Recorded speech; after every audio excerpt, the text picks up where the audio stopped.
Hi guys, कैसे हैं आप। उम्मीद करता हूं कि आप सब अपनी लाइफ में एंजॉय कर रहे होंगे। आप सबका एक बार फिर स्वागत है हॉवर्ड इंस्टीट्यूट चैनल पर। तो गाइस, आज बहुत शानदार मौसम है और मैं आपके लिए शानदार चैप्टर्स की तैयारी कर रहा हूं। आज हम जिस चैप्टर के ऊपर बात करने जा रहे हैं वो है हमारा फ्रेजेस और सेंटेंस का। तो गाइस, जैसे हम इंग्लिश मूवीज़ देखते हैं या इंग्लिश वेब सीरीज़ देखते हैं, मैंने उसमें नोटिस किया कि फ्रिक्वेंटली यूज्ड कुछ फ्रेजेस और सेंटेंसेस हैं जो उनके मेन कैरेक्टर्स के द्वारा बहुत ज़्यादा बोले जाते हैं। हम जब यहाँ पर इंग्लिश बोलना सिखाते हैं तो हमारे इतनी सारी बेसिक स्टेजेस में एक बेसिक स्टेज ये भी है कि हमको सैकड़ों की तादाद में काफ़ी सारे फ्रेजेस को याद करना पड़ता है। तो गाइस, फ्रेजेस का सबसे बड़ा कमाल यही है कि जब आप किसी से इंग्लिश बोलते हैं तो आप उनके सामने अगर फ्रेजेस का प्रयोग करते हैं तो वो आप फ्लुएंट बोलना जानो ना जानो, लेकिन जो श्रोता होते हैं वो ये मानकर बैठ जाते हैं कि आपको इंग्लिश बोलनी अच्छे से आती होगी। तो गाइस, आपको केवल एक बात ध्यान रखनी है कि जो भी फ्रेजेस आपको याद करोगे उसको स्मार्टली सिचुएशनल बेस्ड उसको आपको यूज़ करना है। तो सिंपली बहुत अच्छा ये इफ़ेक्ट छोड़ती है हमारे श्रोताओं पर। तो गाइस, देर किस बात की है, हम चलते हैं अपने इस चैप्टर की तरफ। इसकी एक पूरी सीरीज़ मैंने तैयार की है। आपको एक काम करना है कि आपको कनेक्टेड रहना है चैनल से और इन सब जो फ्रेजेस हैं उनको नोट करना है और इसके साथ साथ आपको अपने डेली रूटीन में उसको यूज़ करना है। एक बात और मैं आपसे जिक्र करना चाहूँगा कि इन फ्रेजेस को ज़रूरी नहीं है कि किसी इंग्लिश स्पीकिंग में ही आपको यूज़ करना है। आप नॉर्मली जैसे इंग्लिश बोलते हैं, हिंदी प्लस इंग्लिश, तो वहाँ पर भी आप इन फ्रेजेस का यूज़ कर सकते हैं। यू मे नोटिस कि that in our Hindi TV serials you would find all the characters speaking such kind of phrases. तो गाइज, तैयार रहिए मेरे साथ और हम चलते हैं इस यात्रा पर। गाइज, हमारी ये फर्स्ट स्लाइड है और पहले नंबर पे जितने भी 7 वाक्य लिखे हुए हैं उन सब का एक ही मतलब है। इन्हें कहते हैं गाइज हम कन्वर्सेशन स्टार्टर। तो ये हालचाल पूछने के लिए यूज़ किए जाते हैं। जैसे कि आप पहला वाक्य पढ़ते हैं, व्हाट्स अप, व्हाट्स न्यू, आपकी लाइफ में क्या नया चल रहा है। How is everything, how is life, आपकी लाइफ कैसे चल रही है, कैसे सब कुछ चल रहा है। How you doing. गाइज, ये हाउ यू डूइंग वाक्य में आपको आर लगाने की ज़रूरत नहीं है, अपने आप में ही ये एक कंप्लीट फ्रेज है। इसके बाद हमारा जो फोर्थ सेंटेंस है वो है how is it going and last one what's going on. तो गाइज, जब आपको किसी फैमिलियर बंदे से या फिर अनफैमिलियर बंदे से कन्वर्सेशन को स्टार्ट करना हो तो आप इन फ्रेजेस के माध्यम से कन्वर्सेशन को स्टार्ट कर सकते हैं। जैसा कि हम हिंदी में बोलते हैं, और भाई क्या चल रहा है, क्या लाइफ चल रही है आपकी, कैसे कर रहे हो, सब कुछ बढ़िया चल रहा है ना। तो इन वाक्यों को इंग्लिश में ये सब कहते हैं। नेक्स्ट हमारा जो सेंटेंस है गाइज, ये है लॉन्ग टाइम नो सी, और इसी के साथ मैंने एक और वाक्य ऐड किया है, what have you been up to. तो गाइज, ये दोनों वाक्य इसेंशियली साथ ही बोले जाते हैं। जब हम बोलते हैं कि ईद का चांद हो गए हो, बहुत दिनों से नहीं दिख रहे हो, तब आपको कोई आपका परिचित काफ़ी समय बाद मिलता है, तब हम उनसे कहते हैं लॉन्ग टाइम नो सी यार। और इसके साथ साथ जब हम ये पूछते हैं what have you been up to, तो इसका मतलब ये निकलता है कि ये जो इतने दिन आप नहीं दिखे तो क्या कुछ आप स्पेशल कर रहे थे। तो जब हम किसी अपने परिचित बंदे से काफ़ी समय बाद मिलते हैं और हम जानना चाहते हैं कि ये इतने दिन का जो गैप रहा नहीं मिले हो, तो क्या कुछ आपने जॉब चालू कर दी है, कोई तैयारी कर रहे हो या फिर कुछ पढ़ाई कर रहे हो आप, तो इसलिए हम ये बोलते हैं what have you been up to. As I met some days ago one of my friends, so I asked him long time no see यार, what have been up to. तो इस तरह से हम इसको यूज़ करते हैं। हमारी नेक्स्ट स्लाइड है, जब ये हमारी थर्ड नंबर पे है, हम अगर अच्छा फील कर रहे होते हैं तो हम थर्ड नंबर के जो आंसर्स हैं उसको हम बोलते हैं। गाइज, वैसे तो मैं कहता हूँ कि जब भी आप किसी से मिलो और आपसे आपके कोई हालचाल पूछता है तो आप अपने बारे में अच्छा बताओ। व्हाई शुड आई से सो। एक्चुअली अपनी प्रॉब्लम सबसे बताने को कोई मतलब नहीं है अगर उनके पास उन प्रॉब्लम्स का समाधान नहीं है। तो आप देखोगे there are some kind of people who are called ग्राउच।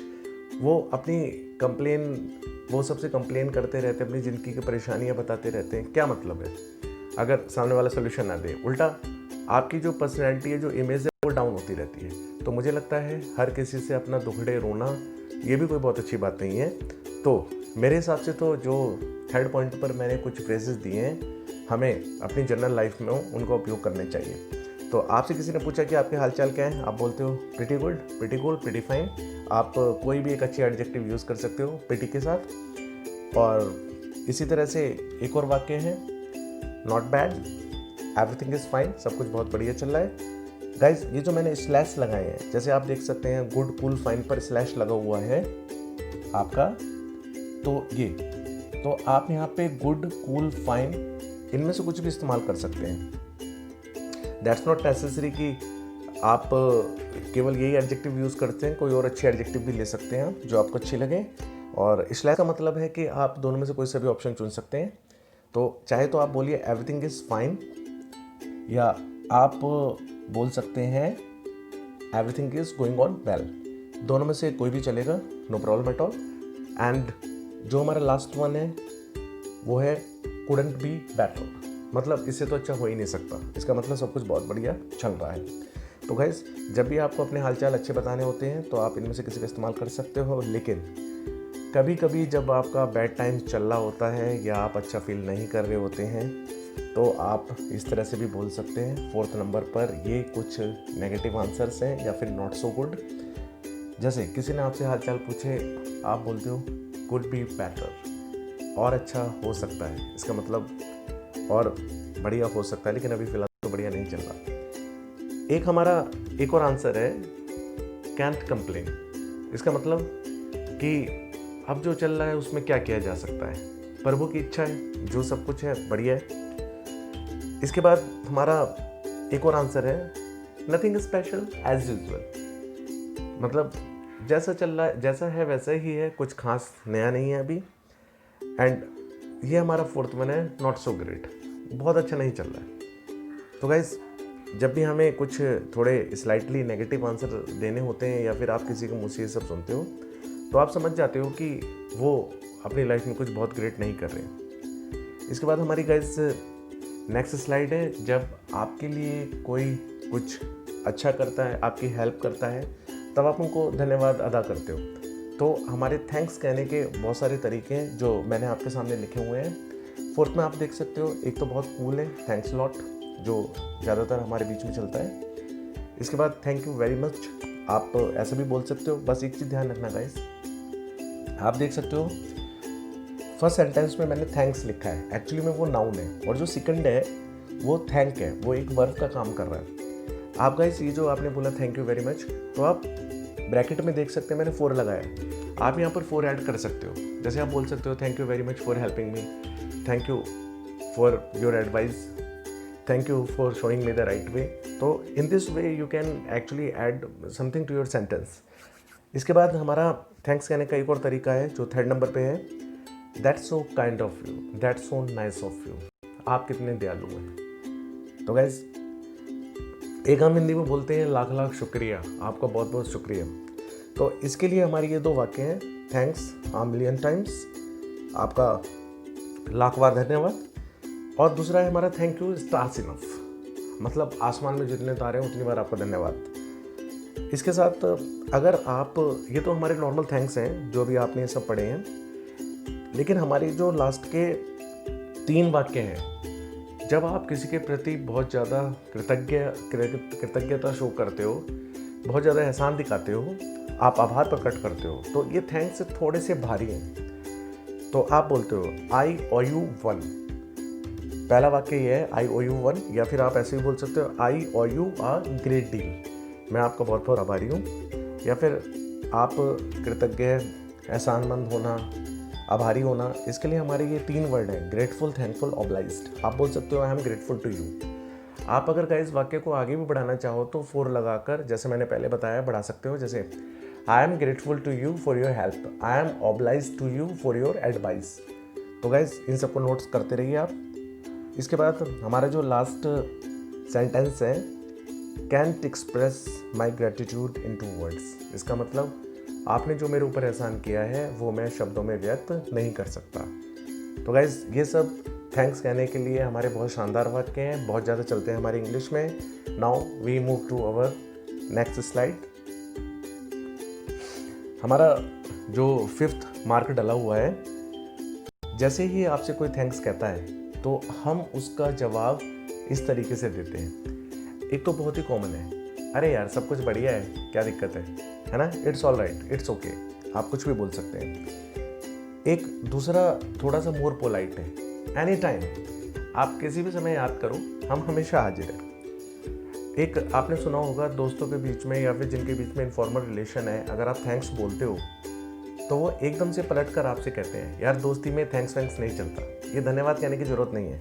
हमारा 3rd वाक्य उसी से रिलेटेड है, नीडलेस टू से इट, मतलब थैंक्स कहने की ज़रूरत नहीं है, no need to mention it यार, है ना, यार ये मत कहो।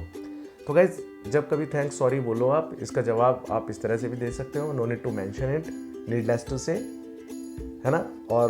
और भी कई जगह आप इन सब वाक्यों को बोल सकते हो, लेकिन ये थैंक्स के जवाब के लिए बहुत कॉमन है और थोड़ा सा मोर पोलाइट हो जाता है। मेरे लिए बहुत खुशी की बात है, मैंने आपकी हेल्प की है। इट्स माई प्लेजर, प्रोनाउंसिएशन को नोटिस करना, this is pleasure not pleasure, pleasure, केवल प्लेजर। या फिर हम ऐसा भी बोल सकते हैं, you are most welcome, you are cordially welcome, आपका दिल से स्वागत है। इट्स माई पैरामाउंट ड्यूटी, ये हम तब बोलते हैं जब ये सामने वाले का नैतिक कर्तव्य होता है आपकी मदद करना। जैसे फॉर एग्जाम्पल, आप रोड पे जा रहे हैं और अगर कोई आपके साथ एक्सीडेंट होता है और ट्रैफिक कांस्टेबल आपकी हेल्प करता है, तो वो आप उसको थैंक्स बोलते हो तो वो आपसे यही कहेगा, इट्स माई पैरामाउंट ड्यूटी, क्योंकि ये उनका वहाँ पे नैतिक कर्तव्य है, मोरल ड्यूटी है, उनकी ऑफिशियल ड्यूटी है। तो ये बोला जाता है जब ये आपका कर्तव्य होता है, इट्स माई पैरामाउंट ड्यूटी। या ये भी बहुत शानदार है, it was the least I could do, ये तो बहुत थोड़ा सा है जो मैंने आपके लिए किया। आप ये दिखाना चाहते हो कि मैंने कोई खास चीज़ नहीं की है, खास मदद नहीं की है, तो आप ऐसा बोल सकते हो, it was the least I could do. और ये भी बहुत कूल है, ग्लैड टू हेल्प यू, मुझे आपकी मदद करके बहुत खुशी मिली। तो ये गाइज हमारे थैंक्स के जवाब हैं जो कि सारे हमारे डेली रूटीन में फ्रिक्वेंटली बोले जाते हैं। नेक्स्ट स्लाइड पर चलते हैं हम गाइज। हमारा जो 6th है उसमें मैंने 3 सेंटेंसेस रखे हैं। जब हम किसी को मोटिवेट करना चाहते हैं, इनकरेज करना चाहते हैं, तब हम बोलते हैं keep it up, carry on, keep up the good job, या फिर जॉब की जगह हम वर्क भी यूज़ कर सकते हैं, keep up the good work. तो गाइस हम कब बोलते हैं, अब जैसे मैं एक रिलेटिव्स के यहाँ गया, मेरे जो कज़न थे वो सिविल सर्विसेज की तैयारी कर रहे थे, मैंने उनके नोट्स देखे और उनकी तैयारी का जायज़ा लिया, तो मैंने पाया कि बहुत अच्छी तैयारी चली थी उनकी। उनको मोटिवेट करने के लिए मैंने बोला, अमन कीप इट अप। जब कोई हमारे प्लेयर्स अच्छा खेल खेल रहे होते हैं, अच्छा परफॉर्मेंस कर रहे हैं ग्राउंड पे, हम उनका ताली बजा के स्वागत करते हैं, एक शॉट लगते ही चिल्लाते हैं कैरी टॉन, कैरी टॉन। तो ये सब हम बहुत यूज़ करते हैं। तो किसी को मोटिवेट करने के लिए हम ये वाक्यों का प्रयोग करते हैं। 7th पर आ जाते हैं। हमारे फिर 3 सेंटेंसेस हैं, just come it of, knock it of, cut it out man. तो गाइस ये हम वाक्य कब बोलते हैं, एक्चुअली में जब आपसे कोई आर्ग्यूमेंट कर रहा होता है या इलॉजिकल बात कर रहा होता है, फालतू की बात कर रहा होता है और आप तो सुनने के मूड में नहीं हो, आपका मूड ख़राब है, बोर हो गए हो, डिस्टर्ब हो गए हो, तो आप उस सामने वाले बंदे से कहते हो प्लीज़ यार जस्ट कम इट ऑफ, यार इस बात को ख़त्म करना यहाँ पर, है ना। इसी तरह से जब कोई एक बंदा एक मुद्दे को लेके बार बार आपसे झगड़ा करता रहता है, बहस करता रहता है, तब आप ये सारे सेंटेंसेस वहाँ पे बोलते हो, प्लीज़ यार नॉक इट ऑफ, है ना। अब मैं इस मुद्दे पर बात करने के लिए तैयार नहीं हूँ, तो इसको यहीं ख़त्म किया जाए इस तरह से। हमारा 8th सेंटेंस है forgive my language, forgive my words, कुछ भी यूज़ कर सकते हो आप। हम ये वाक्य तब बोलते हैं गाइस जब आपको लगता है कि आप किसी के लिए भला बुरा कहने वाले हो, या फिर आपने कह दिया है शायद सामने वाला माइंड ना कर जाए, तो आप बोलते हो कि यार कहा सुना माफ़ कर देना, मेरे मुँह से निकल गया। Forgive my language, guys pronunciation पे ध्यान देना, मैंने फॉरगिव बोला है, फॉरगिव नहीं। तो फॉरगिव माई लैंग्वेज आप तब बोलते हो जब आप चाहते हो कि आपकी बात को कोई बुरा ना माने। 9 जब आपसे कोई गंदे वर्ड यूज़ कर रहा है, इलॉजिकल वर्ड्स यूज़ कर रहा है, एब्यूजिव वर्ड्स यूज़ कर रहा है, तो आप बोलते हो वॉच योर वर्ड्स, अपनी जुबान पर लगाम लगाइए, अपने शब्दों को ध्यान से देख के बोलिए, वॉच योर वर्ड्स, या फिर वॉच आउट, दोनों में से आप कुछ भी यूज़ कर सकते हैं। और वॉच आउट हम तब भी बोलते हैं, जैसे मेरा जो सन है, मेरा बेटा, जब वो मेरे साथ बाहर जाता है तो वो अक्सर चलते चलते ध्यान नहीं रखता कि सामने क्या आ रहा है, कभी वो पत्थर से टकराएगा, कभी वो फिसल जाएगा, तो मुझे उसे कहना पड़ता है कि डियर वॉच आउट, थोड़ा देख कर चलो। तो वॉच आउट जब हम किसी को केयरफुल करने के लिए बोलते हैं तब हम इसका इस्तेमाल करते हैं। हमारा गाइस 10th सेंटेंस है, cut the crap, please come to the point. हम ये तब बोलते हैं जब कोई बंदा आपसे फालतू की बातें किए जा रहा है और वो बात को अनावश्यक रूप से लंबा खींच रहा है, तो आप उससे कहते हो कि यार काम की बात करो, जो मेन मुद्दा है उसको बताओ मुझे, मेरे पास इतना टाइम नहीं है सुनने के लिए, है ना। तो जैसे मेरा एक फ्रेंड आया और उसका किसी से कोई आर्गुमेंट हो गया, अब वो मुझे पूरी कहानी सुनाने लग गया एंड आई वाज इन अ हरी, मुझे कहीं बहुत जल्दी जाना था, तो मैंने उससे कहा यार please cut the crap, come to the point, है ना, फालतू की बातें बंद करो, है ना, जो मुद्दे की बात है वो बताइए मुझे, मेरे पे इतना टाइम नहीं है। इसको बोलने के लिए हम इसका इस्तेमाल करते हैं। तो गाइस हम नेक्स्ट स्लाइड पर आते हैं। हमारा 11th है, ब्रिंग इट ऑन। हम जब किसी को चैलेंज करते हैं तब बोलते हैं ब्रिंग इट ऑन, सामने आ। अक्सर आपने देखा होगा इंग्लिश मूवीज़ में जब हीरो विलन को चैलेंज करता है या विलन हीरो को, तो वो एक दूसरे से बोलते हैं ब्रिंग इट ऑन मैन, सामने आ, है ना, मुकाबला करते हैं, चल। ऐसे ही जब हम बैडमिंटन का गेम खेलते हैं तो हम एक दूसरे को डेयर करते हैं, चैलेंज करते हैं, बोलते हैं ब्रिंग इट ऑन मैन, आ, सामने आके लड़, इस तरीके से। हमारा 12th है, फॉरगेट इट। फॉरगेट इट जैसा कि वर्ड से क्लियर हो रहा है फॉरगेट इट का मतलब। तो मेरे एक फ्रेंड ने कहा कि चलो यार कहीं घूमने चलते हैं।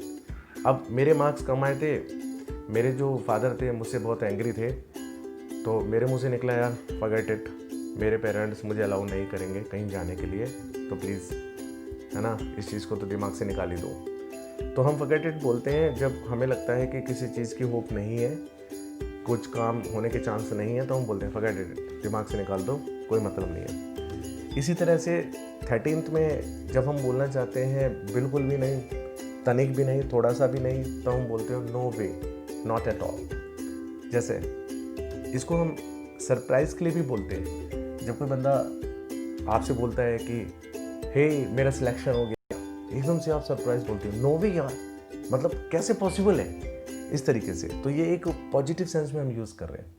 एक हम नेगेटिव सेंस में भी यूज़ करते हैं, है ना। जैसे आपका किसी से झगड़ा हो गया है और किसी ने आपको सलाह दी कि जिससे आपका झगड़ा हो गया है आप उससे कंप्रोमाइज़ कर लो या माफ़ी मांग लो, जबकि गलती उसकी है, तो आप बोलेंगे नो वे, मतलब ये तो पॉसिबल ही नहीं है यार, ऐसा कैसे। इसी तरह से आपका नॉट एट ऑल चलता है। हम नॉट एट ऑल को मात्रा बताने के लिए भी यूज़ करते हैं। आपने खाना खा लिया है, आपके जो मेज़बान हैं, वो होस्ट है, वो आपको और खाना सर्व कर रहे हैं, तो आप उनसे मना करते हैं प्लीज़ नॉट एट ऑल, अब मेरी और इच्छा नहीं है। हम इस सेंस में भी बोलते हैं नॉट एट ऑल। जैसे ही आपको 14th में एक और वाक्य है गाइस, नॉट द लीस्ट, बिल्कुल भी नहीं। फॉर एग्जाम्पल आपका किसी से झगड़ा हो गया है और आपको सलाह दी जाए कि आप उसके साथ बातचीत चालू कर लो, आप उसके साथ, है ना, दोबारा अपने रिश्तों को शॉर्ट आउट कर लो, आप बोलोगे not the least, not at all, बिल्कुल भी नहीं, थोड़ी मात्रा भी नहीं इस चीज़ की। इसी तरह से हमारा एटलीस्ट होता है, जो कम से कम के लिए बोला जाता है। पार्टी में कितने बंदे थे, एटलीस्ट 100 गेस्ट तो रहे होंगे, तो कम से कम के लिए बोलते हैं हम एटलीस्ट। इसके बाद हमारा 15th वाक्य है, नो मैटर। हम बोलते हैं चाहे जो हो जाए, चाहे कैसा भी हो, तब हम बोलते हैं नो मैटर। जैसे नो मैटर तुम अमीर हो गरीब हो, तुम मेरे बेस्ट फ्रेंड हो, तो हम इसको चाहे के लिए बोलते हैं, चाहे जो भी कुछ हो जाए, नो मैटर। और इसी से रिलेटेड कुछ और वाक्य हैं। जब हम बोलते हैं क्या फ़र्क पड़ता है यार, तब हम यूज़ करते हैं व्हाट मैटर्स। और फिर जब हमें बोलना होता है यार कोई फ़र्क नहीं पड़ता, it doesn't matter to me, और अगर आपको लगता है कि वाकई फ़र्क पड़ता है तो आप बोलोगे इट मैटर्स अ लॉट, है ना। जैसे मेरे एक फ्रेंड जो कि बहुत हम्बल फैमिली से आता है, एक बार उसके वॉलेट चोरी हो जाता है जिसमें उसके 1000 रुपये थे। अब मेरे कुछ जो और दूसरे एफ्लुएंट फ्रेंड्स थे तो वो उसको सिंपैथाइज कर रहे हैं और समझा रहे हैं, चल यार हो गया, whatever happen just let it go, है ना। तो वो कहता है कि यार मे बी कि that it doesn't matter to you, आपके ऊपर फ़र्क नहीं पड़ता, but it matters to me, to my family a lot. तो हम मैटर के साथ प्रेपोजिशन टू लगाते हैं, तो जो भी फ़र्क पड़ता हो आप इनके माध्यम से बोल सकते हैं। तो गाइज़ हम नेक्स्ट स्लाइड पर चलते हैं। हमारा 16th जो वाक्य है वो दोनों वाक्य में से कुछ भी बोल सकते हो।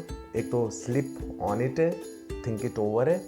तो जब भी कोई बंदा रश कर रहा हो डिसीजन में, मतलब कोई निर्णय बहुत जल्दी से ले रहा हो, तो आप उसको सलाह देते हो स्लिप ऑन इट मैन, और थिंक इट ओवर, थोड़ा इसके बारे में गहराई से सोचो, उसके बाद कोई डिसीजन लेना। तो गाइस मेरे एक फ्रेंड है और वो अपनी जॉब को स्विच करने जा रहे थे, फर्स्ट जॉब को छोड़कर। तो मैंने उनसे कहा कि first you sleep on this decision and then you make up your mind. तो स्लिप ऑन इट का मतलब किसी चीज़ के बारे में बहुत अच्छे से सोच लेना, सब प्रोज एंड कॉन्स के बारे में जान लेना, उसके बाद कोई निर्णय बनाना। जब आप किसी से फ़ोन पे बात कर रहे होते हो या नॉर्मली भी आप किसी से फेस टू फेस बात कर रहे होते हो, तो आप किसी को अगर कुछ सेकंड के लिए, कुछ मोमेंट्स के लिए रोकना चाहते हैं तो आप बोलते हो होल्ड ऑन, हैंग ऑन। तो किसी को थोड़ी देर के लिए रोकने के लिए हम बोलते हैं hold on, hang on, I talk to you after some time. 18th, it's none of my concern, none of my business. कहाँ बोला जाता है समझते हैं थोड़ा सा। जब आप ये कहना चाहते हैं कि मेरा भैया इससे कोई मतलब नहीं है, मेरा कोई लेना देना नहीं है, मेरे को क्या करना है, तब आप ये वाला सेंटेंस, ये वाला फ्रेज बोलते हो, it's none of my concern, none of my business. इसी तरह से गाइज आपसे जब कोई बंदा मिलता है लेकिन वो आपसे ज़्यादा पर्सनल नहीं है, लेकिन वो मिलते ही आपसे पर्सनल होना चालू कर देता है, आपसे निजी सवाल पूछता है, तो आप उसको ये सलाह देते हो, dude it is none of your concern, it is none of your business. इससे आपका क्या लेने देना है ना, आप क्यों ऐसे पूछ रहे हैं। फॉर एग्जाम्पल, मिलते ही अगर आपसे कोई पूछे कि आपकी मैरिज हुई ना हुई, आपकी कमाई कितनी है, तो आप बोलोगे it is none of your concern, why are you asking it. Next है हमारा 19th, step up your game buddy. Buddy यहाँ दोस्त के लिए बोला जाता है, इनफॉर्मली हम बोलते हैं। तो स्टेप अप योर गेम, जब कोई बंदा अच्छे से परफॉर्म नहीं कर रहा होता लाइफ में, किसी का सिलेक्शन नहीं हो पा रहा है, कोई डिज़ायरेबल रिजल्ट नहीं अचीव कर पा रहा है, तब आप उसको सलाह देते हो स्टेप अप योर गेम, जो अभी आप परफॉर्म कर रहे हो ना उसे बेटर करो। तो मेरे कुछ स्टूडेंट्स हैं जो हमेशा सिलेक्शन से कुछ नंबर, कुछ पॉइंट रह जाते हैं, और जब उनका मुंह लटका होता है मेरे पास आते हैं, तो मैं उनको बोलता हूँ dear step up your game, और ज़्यादा अच्छा इम्प्रूव करो। कोई नाराज़ हो जाता है तो हम उनको बोलते हैं chill down, cool down, calm down. Cold drink के मामले में आप जानते होंगे चिल्ड हम ठंडे के लिए बोलते हैं। इसी तरह से अगर कोई बंदा एक्साइटेड हो रहा होता है, नाराज़ हो रहा होता है, एंग्री हो रहा होता है, तो आप उसको सलाह देते हो chill down man, cool down, calm down. Guys आगे चलते हैं, ये हमारी लास्ट स्लाइड है और यहाँ तक लगभग आप 70 फ्रेजेस कर चुके होंगे। 21, मे गॉड फॉरबिड, भगवान ना करे। बहुत यूज्ड फ्रेज है, कॉमन है, सब जगह यूज़ किया जाता है। मेरे एक फ्रेंड को बहुत तेज़ गाड़ी चलाने की आदत है और मैं उसको समझाता रहता हूँ, ड्राइविंग सीट के बगल में बैठे बैठे मैं उससे कहता रहता हूँ कि यार drive slower, may God forbid lest we should meet with any accident, भगवान ना करे कहीं कोई एक्सीडेंट ना हो जाए। जो बंदे आज अपनी लाइफ को एंजॉय कर रहे हैं लेकिन अपनी पढ़ाई, अपने करियर पे फोकस नहीं है, उनके पेरेंट्स उनको समझाते हैं बेटा मेहनत कर लो, मे गॉड फॉरबिड कहीं फेल ना हो जाओ, कहीं तुम्हारा करियर बर्बाद ना हो जाए। तो हम इसको किसी सिचुएशन में बोल सकते हैं। 22, थोड़ा झुंझलाहट में बोला जाता है। जैसे आपने देखा होगा कि छोटे बच्चों से जब कोई गलती हो जाती है और पेरेंट्स उनसे बार बार पूछते हैं, तो वो बिल्कुल साइलेंट हो जाते, खामोश हो जाते, कोई जवाब नहीं देते। तो पेरेंट्स गुस्से में बोलते हैं, कैट गॉट योर टंग, जुबान पे ताला लग गया है क्या तुम्हारे? तो ये डायलॉग वहाँ पे बोला जाता है जब आप किसी से पूछे जा रहे हो लेकिन वो जवाब देने के लिए तैयार नहीं है। He has slipped into strange silence, वो बिल्कुल चुप हो गया है। तब बोला जाता है कि है ना, जवाब दो यार, केवल चुप आप नहीं खड़े रह सकते यहाँ पे। 23, a little birdie told me, actually में एक मेरे फ्रेंड का सिलेक्शन हो गया। अब उसने मुझको ये न्यूज़ ब्रेक नहीं की, मुझे कहीं और से पता चला।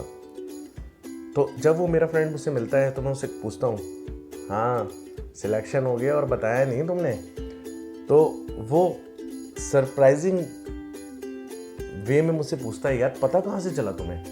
तो मैंने उससे ये डायलॉग मारा, आ लिटिल बडी टोल्ड मी, बताया किसी ने, विश्वसनीय सूत्रों से पता चला है, या किसी ने भी बताया है, तुमने तो नहीं बताया। तो जब हम सामने वाले को सस्पेंस में रखते हैं कि हाँ पता चल गया, हमारे भी कुछ सूत्र हैं, तब हम ये डायलॉग मारते हैं, आ लिटिल बडी टोल्ड मी। तो क्योंकि हम डिस्क्लोज नहीं करना चाहते हैं, सामने वाले को सस्पेंस में रखना चाहते हैं। हमारा 24 है, जब हमसे कोई गलती हो जाती है हम बोलते हैं माई बैड, माई मिस्टेक, या आई एम मिस्टेकन हियर। इसी तरह से अगर आपको लग रहा है कि किसी को कोई डाउट है, मिसअंडरस्टैंडिंग है, किसी ने कोई गलती करी है, तो आप उनसे भी ऐसा बोलते हो, sir you are mistaken here, friend you are mistaken here, यहाँ पर आपकी गलती है। और लास्ट वन जो कि हम सबके ऊपर बराबर अप्लाई होता है, 25, ईजियर सेड देन डन। आपने देखा होगा लाइफ में आपको कुछ एल्डर्स मिलते होंगे, कुछ रिलेशन में बंदे मिलते होंगे जो आपको लेक्चर देते रहते हैं, डूज एंड डोंट्स बताते रहते हैं, नैतिकता की बातें करते रहते हैं, है ना। अब सुन सुन के है ना दिमाग ख़राब हो जाता है इन लोगों को। तो आप एक बार कभी किसी को जब पलट कर जवाब दोगे, उनको बिफिटिंग रिप्लाई दोगे, तो आपको मुझसे निकलेगा ईजियर सेड देन डन, कहना आसान है करना कठिन है अंकल जी, इस तरह से। तो गाइज जब आपको कोई सलाह देता है लेकिन आपको लगता है कि ये बोलना तो आसान है लेकिन करना कठिन है, तब आप ये डायलॉग बोलते हो, ईजियर सेड देन डन।